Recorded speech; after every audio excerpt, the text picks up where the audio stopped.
Yo, what's good, YouTube? It's boardzy, and I have come to the realization, this is a landmark video, that gaming mice have pretty much peaked. They have been solved. No matter what you're looking for, a small mouse, medium mouse, large mouse, fingertip, ambi, ergo, like just anything, you want the cheap Chinese clone version of a shape? Do you want the expensive one? Is your budget $50? Like, you can get a solid option. I'm not saying that every release is perfect or you can't make a wrong decision when purchasing a mouse, but the market's just so saturated with options that if you're looking for something specific, you can most likely find it now, as opposed to like a year or two ago, where if you wanted an actual Zowie wireless mouse, you couldn't find that, and you could hardly find a competent clone of the S2. Now there's something like the Fantech Helios, and that's just one shape. You can do this with like every shape on the market. So as a reviewer, it's just weird because 8 out of every 10, maybe 9, maybe 10 out of every 10 releases that comes across my desk still isn't better than something like a GPX2. Or at least not for me personally. Like, there haven't been any massive improvements. Like, even the use of non-plastic materials isn't a big leap in the same way that going lightweight was.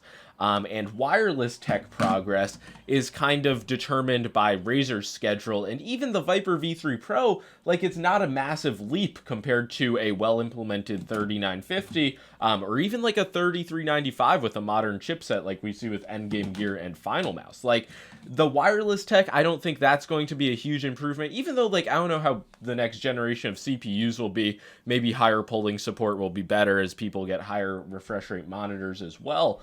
But yeah, it's like, what's next? What do the next flagship releases from Logitech and Razer look like? Because we won't even be getting that new sensor this calendar year. I think it's still 12 months plus out. I know these are details that most people don't care about, but I'm just really thinking, like, how does the mouse market improve? When I use something like the XM2W, I'm like, wow, this is peak mouse. And I guess that's one thing.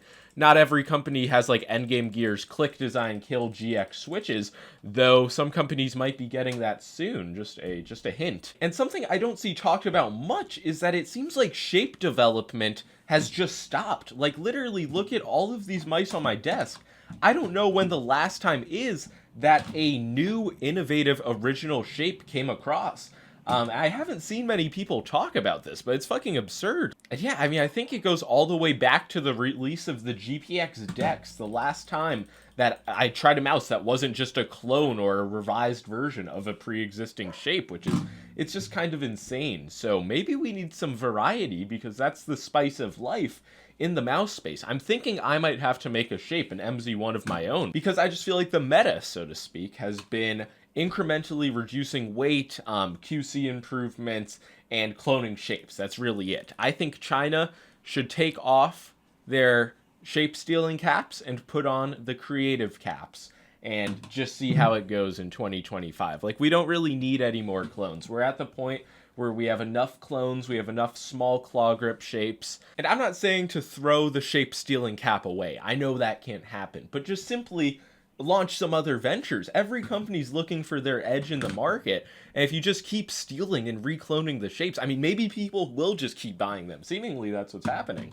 But yeah, I don't know. This video's just gone all over the place because I think mice are very good. And if you have something you like, you don't need to get a new option. I'm just going into this as a reviewer. I just want to try some new things, some new innovative mice, and that rarely happens. But yeah, an updated all-encompassing tier list will be coming soon. That's kind of what inspired this video. I'm just like, wow, everything's good, but also everything's the same. But things that aren't the same, like the G-Wolves Hot ES Ultra breaking the fucking 30-gram normal shape barrier practically, nobody cares about. So I just don't get the market. I'm a boomer. I enjoy like 60-gram medium to large size mice. And that's all for this video. Let me know what you think on the mouse market, the commentary at large. Like and sub. Peace out.